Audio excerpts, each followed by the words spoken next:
Hey folks, your OS Reviews. You're watching our video first look and a quick review of two wireless Bluetooth accessories you can pick up on Amazon for under 25 bucks. The one on the left is the SinoLink Bluetooth 4.0 USB adapter. It has a very tiny size to it. You can plug it onto a desktop, maybe a laptop that lacks Bluetooth on board, and it allows you to then easily transfer files with a compatible smartphone or a tablet, and also attach peripherals wirelessly, like a keyboard or maybe even a speaker system, which could be quite useful.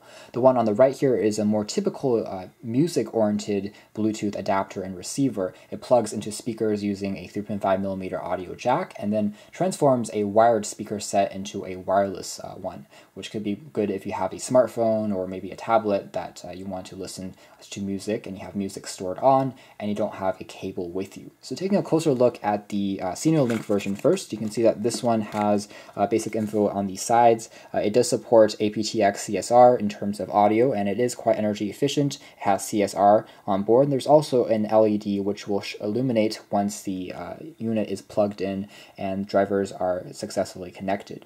Again, it has a micro design, so it's extremely small and you don't have to unplug it when you are traveling, and uses very little energy as well.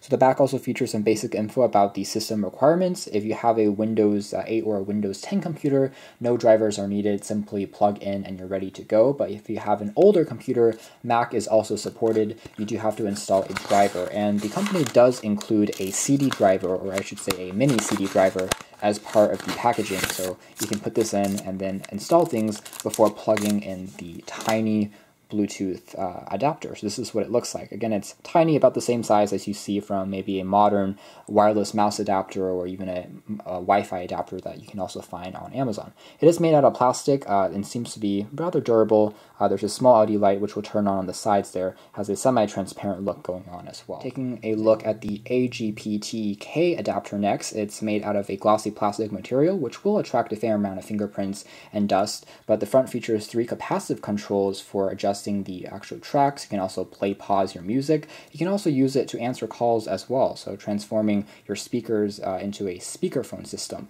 It includes an integrated mic on the front, and the top key here can be used to reject, answer a call, or play, pause your music wirelessly.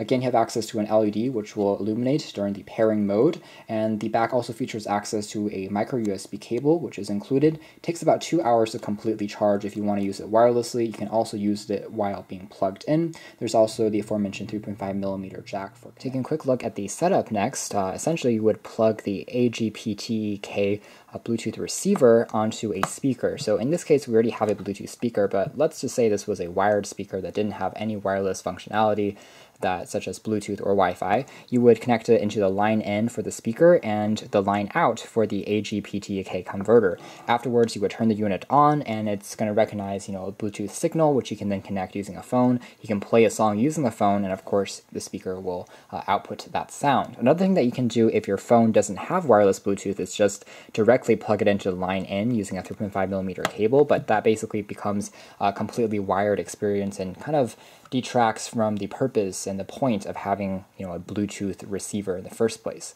Otherwise, it's fairly simple to use, and then you have the ability to control your music by playing pause the music as well as skipping tracks directly. Something I will say, however, is that the music quality when passed through this receiver isn't as great as just getting a dedicated Bluetooth speaker in my testing. It produced a fair amount of static and distortion in the background, so if you turn the music all the way down or play the volume all the way up, there is going to be a bit of static, so that's not totally clean. With that being said, it does get quite loud, and it does have a range of about 10 meters or roughly 33 feet, so it definitely works, and the battery life is decent at around 6 to 7 hours of continuous music playback using Bluetooth, but just note that the audio experience is not high fidelity, it's not audiophile grade. Still a pretty interesting receiver that definitely works, and includes these handy controls on the very top. The Bluetooth USB receiver, which can be plugged into any computer, is just a plug-and-play experience. You get a pop-up on Windows automatically saying that the Bluetooth adapter has been plugged, and then you would be able to connect something like a Bluetooth speaker or Bluetooth headphone just using the computer settings on the bottom right-hand corner. So that's pretty self-explanatory, I think. So anyways, guys, this has been a quick video first look of 2 Bluetooth receivers, adapters, and accessories, and you can check out more details in our official written article coming out soon, but this has been our video. Thanks for watching here at OS Reviews.